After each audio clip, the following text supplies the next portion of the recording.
বিসমিল্লাহির রহমানির রহিম।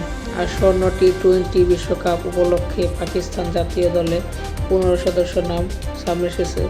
শুক্রবার জিও নিউজ জানিয়েছে, বর্তমানে ইংল্যান্ডের অবস্থিত 18 সদস্য দল থেকে 15 জন বিশ্বকাপে স্কোয়াডে থাকবেন, বাকি 3 জন থাকবেন রিজার্ভ হিসেবে।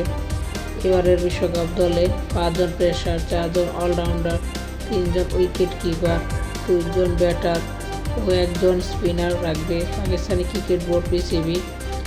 পূর্ববর্তী ফিট হওয়ার হারিস ওরফ বিশ্বকাপ স্কোয়াডে থাকবেন।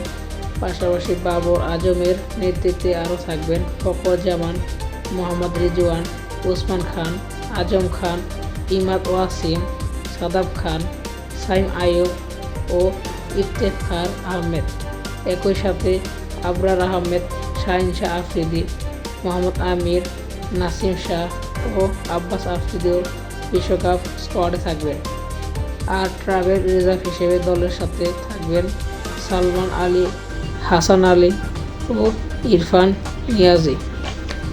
আর এমন নিউজ পেতে আমাদের চ্যানেলটি সাবস্ক্রাইব করে সাথে থাকুন। ধন্যবাদ।